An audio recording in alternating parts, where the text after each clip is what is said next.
Brian, based on what you've seen, so in 2015, Notre Dame challenged for the playoff. They had a late loss to Stanford. Remember watching that game? Late field goal, late drive in that game. Yeah. Of course, the slump in 2016, they come back strong with a couple nice seasons. Of course, 2018 undefeated. They only lose the championship game last year in the ACC, and they were pretty much lined up with a near lock for the playoffs. Have you gotten a feel for how the committee is treating Notre Dame versus how they treat teams that play in conferences? I think Notre Dame gets pretty favorable treatment, if I'm being honest. I think, and this is the debate I've had with Notre Dame fans. Notre Dame fans believe they have to go undefeated to make the playoff. And I say, well, what's the evidence of that? If you look at 2015, Notre Dame climbed up to number 4, and they had a loss. They had lost to Clemson already. They dropped out of the top 4 because they had back-to-back clunkers against BC and Wake Forest. You know, they beat a BC team, went 3-9, like 19-14, something like that, while Oklahoma was out just stomping people. And that's why they dropped out. And then if you look at 2017, Notre Dame lost to Georgia in the second week of the season and then just steamrolled people. I mean, they blew out an 11-win USC team 49-14. They beat a 10-win Michigan State team on the road by 20. They beat an NC State team that won 9 games by 21, I believe. I mean, they were killing people.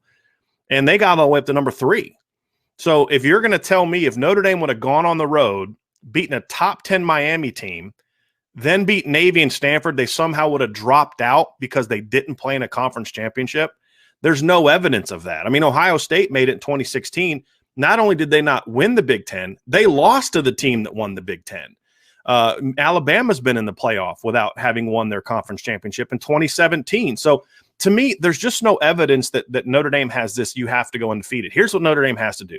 You have to play a challenging schedule, and you have to handle your business, and you have to lose early. I don't think Notre Dame's only win could be in November unless it was like a shootout against, like, you know, Clemson this past year. If they'd have lost by a field goal, then gone undefeated and not played Clemson in the rematch, let's say if it was a normal not being in the conference year, maybe they could have got in then.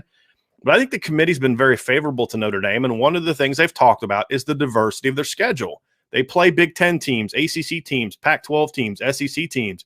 And so they feel like, you know, you have a better way of evaluating Notre Dame because you've seen them go up against other conferences and usually good teams from other conferences. So I think that's why they've been favorable to Notre Dame. Notre Dame's problem, why they haven't made the playoff more times, is because they didn't handle business. They didn't handle business against Wake Forest, BC, and then Stanford in 2015.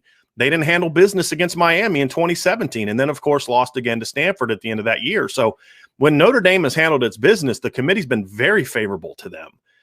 It's just, like I said, they haven't handled their business enough. So I think if they win games, they go 11-1, play tough schedules, the committee will respect them. In 2019, the committee didn't respect Notre Dame because their schedule was soft, and the only team that beat them, Georgia, you know, obviously was a good team, but they didn't beat Bowling Green, Virginia, USC was down, and then they had a chance to beat Michigan, and that would have helped them a little bit, but they didn't handle the business there. And so you go 11-2, but your best wins over Navy, you're not going to get respect from the committee. You go 11-2 or 10-1 or 11-1 in a year like they had in 2017, where they played 7 ranked opponents that year.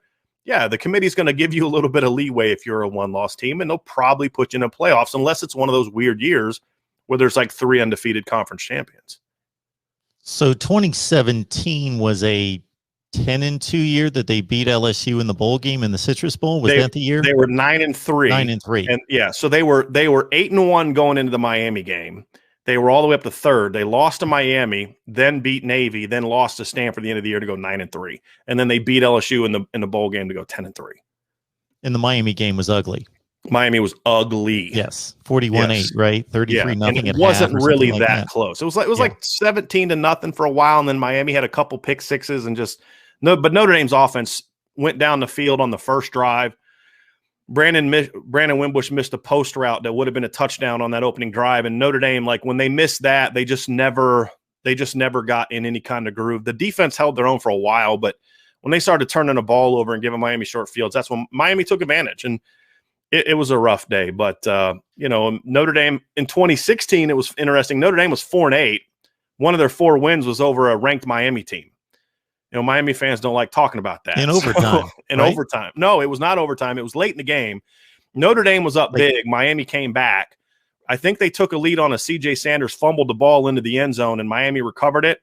And then Notre Dame went down the field, and Josh Adams ripped off like a 40-plus yard touchdown to give Notre Dame the lead back. It wasn't an overtime, but it was a very competitive game late in the game. And then, of course, Notre Dame beat them, 41-3 in 2012, I think it was the score, over Miami. So Notre Dame's had their fair share of wins over Miami, too. And the game in 2016, that was at Soldier Field, correct? No, that was the 2012 game. The 2016 game was in South Bend. You're thinking of the 2012 game, the year with Everett Golson and Manti Te'o and Sierra Wood had a long TD run in that game. That was 2012. Then the 2017 game, that's the game that Ian Book entered at the end of the second quarter and threw the pick six. Yes, correct. Right and yep. He went right back to the sidelines. We didn't see much of him again until the LSU game. I've got quite a few Miami fans that watch this channel, and I'm happy for it, but I've got to calm them down on 2017. They love bringing up 2017, and hey, rightfully so. Beat your chest. If you beat a really good team, a team that eventually finished in the top 10 in the country, 41-8, and it wasn't even that close, as Brian is admitting. Sure, pound your chest. At the same time, I'm a guy that looks at the resumes and say, hey, that game was an aberration. It happened. It was real. It's the game that counted. That's all that matters. But you got to look at the two teams and the track records for the two teams that particular year. They were very, very comparable teams. Of course, Miami won their first 10, lost 3 straight to end the season. David Knight alluding to that in his back and forth with Ronan. So David Knight's a Notre Dame fan. Ronan, of course, we just read his super chat as a Miami fan. So yeah, they're getting it on about 27. And that's kind of how it's been back and forth in the series. I mean, before 88, Miami dominated Notre Dame. And then before that, Notre Dame dominated Miami. It's been kind of that back and forth in this series. I think the only time it was ever like sort of back and forth from just years of dominance. I think the only time it was ever really competitive over a streak of years was that 88-90 stretch where Miami, I think there was like a stretch of like 5 years where I think Miami won, 3 titles, and 2 of the years they didn't win a title, they played for it, was because they lost to Notre Dame.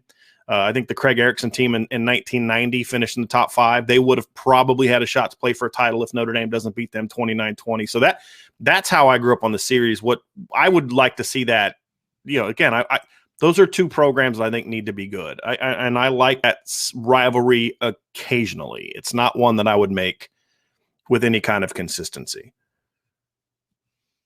Yeah, that was the sequence in which Colorado, of course, received the 5th down, which amazes me because basically you're looking at a team that went 9-1 and won.